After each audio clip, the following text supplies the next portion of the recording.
시청자 여러분 안녕하십니까? 복지TV 뉴스입니다. 휠체어를 탄 장애인과 노약자도 고속버스를 타고 장거리 여행을 할 수 있는 길이 열렸습니다. 관련 기준을 다룬 교통약자법이 시행된 지 13년 만입니다. 자세한 내용 정두리 기자가 보도합니다. 서울 고속버스터미널에 마련된 휠체어 버스 탑승장. 고속버스에 리프트가 생겼습니다. 가변형 슬라이딩 좌석을 접어 공간을 만들고 고정장치 등이 설치됐습니다. 지난 28일 첫 시범운행을 시작한 휠체어 탑승 설비를 갖춘 고속버스입니다. 버스 한 대당 2대의 휠체어가 탑승 가능하고 3개월 동안 버스 10대가 4개 노선을 운행하며 정부는 시범운행을 통해 도출된 문제점을 버스업계, 장애계 등과 협의해 보완한다는 계획입니다. 교통약자의 모든 교통수단 이용 권리를 명시한 교통약자 이동편의증진법이 2006년 시행된 지 13년 만에 휠체어 탑승 가능한 고속버스가 처음 생긴 겁니다. 이제 모든 교통수단 중 하나인 고속버스를 탈 수 있게 되었습니다. 비록 고속버스 10대로 4군데 노선에 제한적으로 운행하지만 또다시 역사가 시작됩니다. 법 시행 13년 만의 변화에 기대에 반면 문제도 제기되고 있습니다. 시범 운행이라고 하지만 적은 차량 대수와 제한적인 노선, 3일 전 예약 등이 지적되고 있습니다. 요란한 리프트 작동 소리와 복잡한 안전장치 등도 보완이 필요한 부분입니다. 특히 충분한 예산과 계획이 마련돼 있지 않다는 문제가 가장 크게 대두되고 있으며 장애계는 5년 내 모든 고속버스의 50%에 휠체어가 탑승 가능하도록 의무 교체를 요구하고 있습니다. 복지TV 뉴스 정두리입니다. 장애가 있거나 나이가 많거나 그를 모르더라도 참정권을 가진 국민은 누구나 투표에 참여할 수 있어야 합니다. 하지만 지금의 투표용지에는 글자와 기호만 표시되어 있어 글자를 모르면 투표하기가 어려운데요. 이에 따라 그림 투표용지를 만들기 위한 서명운동이 열렸습니다. 정두리 기자입니다. 지난 25일 서울 종로구에 위치한 해화역 4번 출구 앞 피플퍼스트 서울센터 등이 모두를 위한 그림 투표용지 만들기 국민 서명운동을 진행 중입니다. 대학로를 찾은 시민과 주변 상인들이 서명을 위해 다가왔고 좀 더 적극적인 관심을 보이며 그림 투표용지에 대한 필요성을 묻기도 합니다. 후보자의 이름과 정당만을 표기하고 있는 현재 투표용지를 정당 로고와 후보자의 사진을 넣어 모두를 위한 투표용지로 만들어달라는 요구입니다. 투표하라고 했는데 너무 어려워가지고요. 네, 그린 투표 운동회를 서명회를 받고 있어요. 네, 저희 발달장애인이 아니어도 할머니와 할아버지 아니면 아이들 미래를 생각해서 저희가 이렇게 투표 서명을 받고 있어요. 글자와 기호를 표기한 숫자만 담긴 현재 투표용지는 글자를 읽을 수 없거나 여러 가지 사정으로 글자 해독이 어려운 사람들의 참정권을 가로막고 있습니다. 발달장애인 당사자들을 중심으로 그림 투표용지 도입을 위한 목소리가 높은데 아직 우리 사회는 소극적인 모습. 장애계는 서울을 시작으로 전국으로 서명운동을 펼쳐나갈 예정입니다. 복지TV 뉴스 정두리입니다. 정치인들의 계속되는 장애인 비하 발언에 장애계가 세비 반납 등 불이익을 적용해달라며 청원을 제출했습니다. 지난 25일 오전 장애계 단체들이 국회 앞에 모여 국회의원들의 장애인 비하 발언에 대해 퇴출을 요청하는 국회 청원 기자회견을 진행했습니다. 이날 기자회견과 청원에는 한국장애인단체 총연합회와 한국장애인연맹 등이 참여했습니다. 장애계는 국회의원들의 막말이 도를 넘고 있다며 장애계 단체 등 여러 경로를 통해 항의를 하고 있지만 그때뿐이라고 꼬집었습니다. 이어 국회의원들의 막말이나 장애인 등 소수자에 대한 비하 용어를 절대로 사용하지 못하도록 청원한다며 막말 없는 국회, 소수자를 존중하는 국회를 촉구했습니다. UN CRPD 민간 보고서와 관련해 기자회견이 개최됐습니다. UN 장애인권리협약을 한국 정부가 비준한 지 11년. 하지만 아직 선택 의정서는 비준하지 않아 반쪽이라는 지적을 받고 있습니다. 지난 28일 UN CRPD NGO 연대는 국회 앞에서 기자회견을 열고 대한민국 정부는 장애인의 진정한 인권 확립을 위한 선택의정서 비준을 조속히 이행하라고 촉구했습니다.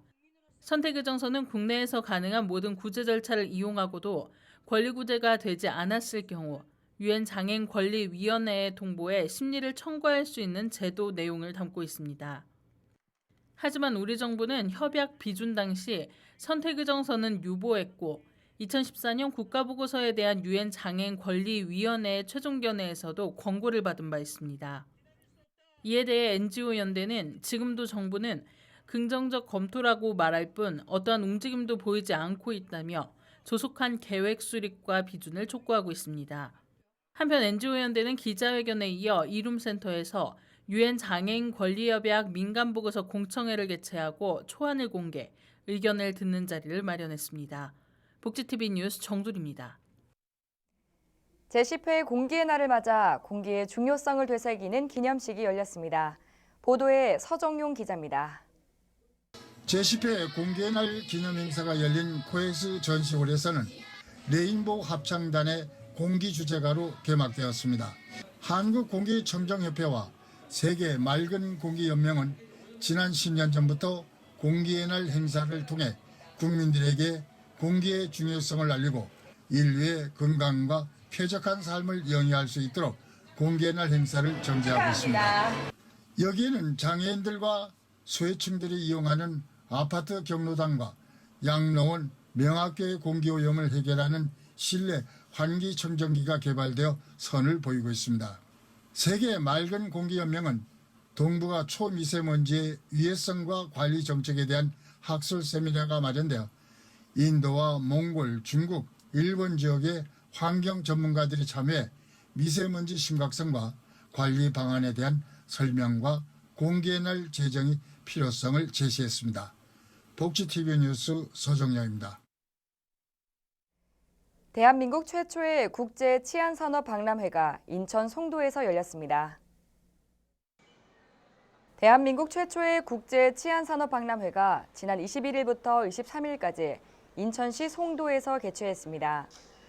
인천광역시와 경찰청이 공동 주최하고 인천관광공사와 메세 이상이 주관하는 제1회 국제치안산업박람회에는 140개 기업과 433개 부스가 참여했습니다. 우리나라 치안산업의 현재와 미래를 담은 이번 전시회는 4차 산업혁명 시대에 맞춰 스마트 치안과 치안 한류를 주제로 실제 경찰에서 사용하는 제품과 첨단 기술들을 한자리에서 선보였습니다. 이번 박람회 전시관은 경찰 기동장비 드론관과 경찰 정보통신기술관, 범죄예방 장비 시스템관 등으로 구성됐습니다. 또한 인천 코트라의 지원하에 중국과 태국, 베트남 등 7개국의 해외 바이어를 초청해 참가 기업들과 매칭을 통해 해외 시장 판로 개척의 기회를 제공했습니다. 야외 활동하기 좋은 가을을 맞아 대전과 충청 지역에서 여러 생활체육 행사가 열렸습니다. 자세한 소식 윤성은 기자가 전합니다. 완연한 가을, 대전 충청 지역에서는 가을을 만끽하며 각종 생활체육대회가 열렸습니다. 지난 19일은 2019 충청 마라톤 대회가 전국에서 온 마라토너와 그 가족 등 1만여 명이 참가한 가운데 열렸습니다. 세종시 세종호수공원에서 개최된 이번 대회는 충청의 젖줄인 금강변을 따라 유려한 자연경치와 신도시가 조화를 이룬 코스길을 마련해 참가자들의 호평을 받았습니다. 한편 26일에는 대전시 서구청장배 생활체조경연대회가 도솔 다목적 체육관에서 열렸습니다. 서구 관할 18개 생활체조 클럽에서 활동하는 500여 명의 회원들은 그동안 갈고 닦은 체조 실력들을 뽐내며 각축전을 벌였습니다. 우리 남녀노소 누구나 좁은 공간에서도 얼마든지 즐길 수 있는 그런 체력과 건강과 체력 증진을 효과적으로 누릴 수 있는 그런 종목입니다. 생활체조 페스티벌에 참여한 남녀노소 생활체조인들은 점수를 매기는 순위보다는 참가의 의미를 두고 축제를 즐기는 한때를 보냈습니다. 다양한 체육 대회 개최를 통해서 보다 많은 주민들이 이 체육 행사에 참여할 수 있도록 참여를 적극적으로 유도해 나갈 계획입니다. 건강한 삶과 여가를 위한 생활 스포츠는 새로운 종목이 소개되는 등 점점 활동이 활발해지고 있습니다. 복지TV 뉴스 윤성은입니다. 전남 여수에서 여수와 부산 지역의 장애인과 비장애인이 모두 함께하는 축제가 펼쳐졌습니다. 현장에 이영춘 기자가 다녀왔습니다. 지난 22일 여수 디오션호텔 그랜드볼륨에서는 여수와 부산 지역 장애인과 비장애인이 함께하는 어울림 한마당 대축제가 열렸습니다. 여수와 부산 지역 발달 장애인과 가족 자원봉사자 등 500여 명이 함께한 축제의 자리에는 발달 장애인들의 풍물패 공연과 충무공 이순신, 시극 뮤지컬, 난타 등 다채로운 공연으로 모두가 함께 어울리는 문화 친선 교류의 장이 됐습니다.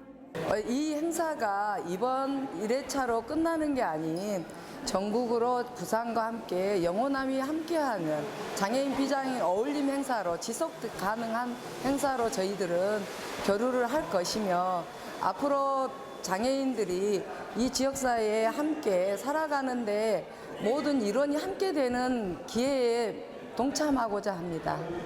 특히 이 자리에는 여수시 장애인 가족지원센터 김유아 위원장에게 감사패를 전달하는 등으로 친목을 다졌으며 1박 2일 일정으로 여수에 온 부산 지역 장애인 가족 350여 명은 여수 충민사와 진남관 대첩비 등 충무공, 이순신, 전라자수영 유적지를 돌아보고 장군의 나라사랑 정신을 배웠습니다. 전국장애인 부모연대 여수시 지회와 부산국제장애인협의회는 앞으로 발달 장애인과 그 가족을 위한 문화 교류와 친선을 위한 한마당 대축제를 계속 이어나가기로 했습니다. 복지TV 뉴스 이영춘입니다. 세계 52개국의 경제인들이 모이는 한민족 최대 비즈니스 교류회장 제18차 세계 한상대회가 열렸습니다. 한상과 함께 새로운 100년이라는 주제로 열렸는데요. 이영춘 기자가 보도합니다. 세계 52개국 4,400여 명의 국내외 경제인들이 참여한 한민족 최대 비즈니스 교류회장 제18차 세계 한상대회가 지난 22일 여수 세계 박람회장에서 성황리에 개최됐습니다. 지난 24일까지 사흘간의 공식 일정으로 열린 이번 대회는 한상과 함께 새로운 100년이라는 주제로 미래 경제 강국 100년을 위한 한상의 역할과 비전을 선보일 수 있는 세미나 등 다채로운 프로그램으로 3만여 관람객들의 호평을 받았습니다. 지난 첫날 개회식에는 강경화 외교부 장관, 한우성 재외동포재단 이사장, 보상구 대회장, 김영록 전남도지사, 권오봉 여수시장, 박항서 베트남 축구 국가대표팀 감독과 전 세계 한상 국제 경제인 등이 참석했습니다. 개회식은 국방부 의장대 공연을 시작으로 한상기 입장과 대회 주제 영상 세레머니, 국립도립국악단 축하 공연 등으로 진행돼 소통과 교류로 한상대회의 내실을 기했습니다. 여수 세계 한상대회는 여수를 세계에 알리는 홍보의 장이자 지역 기업과 청년에게 희망을 주는 기회의 장이 됐습니다. 복지TV 뉴스 이영춘입니다. 지역의 문화 소식 전해드립니다. 한국의 근현대 미술 걸작들을 만날 수 있는 장이 여수에 열렸습니다. 김환기와 백남준, 박수근 등 유명 작가들의 작품들을 만나볼 수 있다고 하는데요. 이나현 기자가 전합니다. 한국화와 유화, 조각, 미디어 등 다양한 장르의 작가와 시대정신, 예술성을 볼 수 있는 한국 근현대 미술 걸작전이 가나문화재단 컬렉션으로 여수 GS칼텍스 예울마루에서 지난달 27일부터 열리고 있습니다. 오는 12월 22일까지 열리는 이번 전시에서는 대한제국의 황혼과 식민의 아픔 등 격동의 시기를 겪으며 독자적인 자기 세계를 구축하고 예술혼을 피운 작가들의 작품이 주축을 이루고 있습니다. 한국 현대미술의 고전이 된 김한기와 한국적 미감을 생생하게 표현한 박수근, 민중미술의 전설 오윤, 미디어 아트의 아버지 백남준 등 미술사적 맥락으로도 중요한 위치와 의의를 가진 작가들의 작품이 관람객들의 시선을 끌고 있습니다. 네, 이번 전시는 20세기 이후 일제강점기를 거쳐 현대에 이르기까지 교과서 속에 나올 만큼 가장 유명한 화가로 알려져 있는 여성 최초의 화가 나혜석 작가를 비롯하여 작품들로 구성되어 있습니다.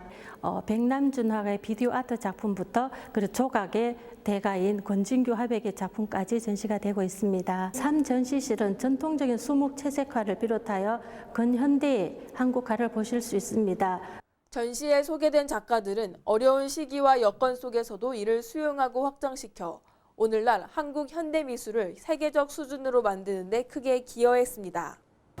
올해 마지막으로 여울마루에서 기획 전시로 준비된 한국 근현대미술 걸작전이 도슨트의 자세한 설명으로 작가와 작품을 이해하고 지역사회 문화 발전에 기여하고 있습니다.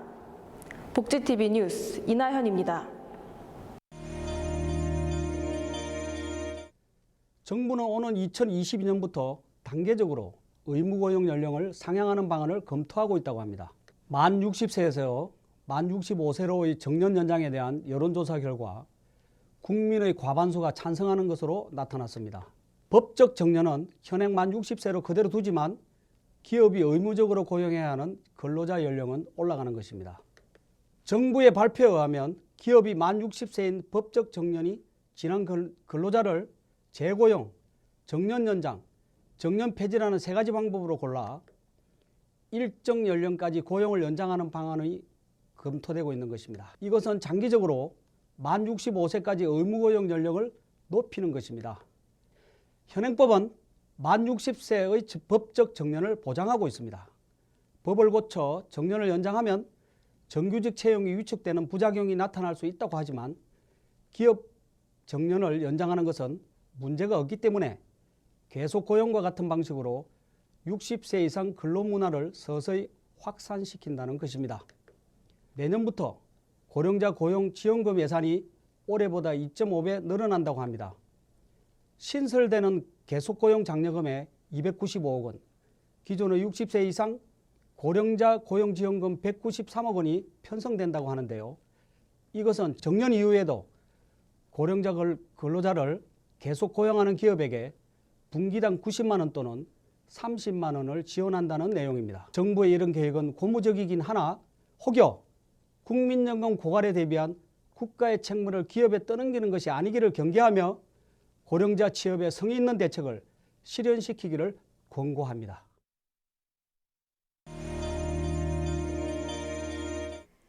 서리가 내린다는 뜻의 가을의 마지막 절기인 상강이 지나고 추위가 몰려왔습니다.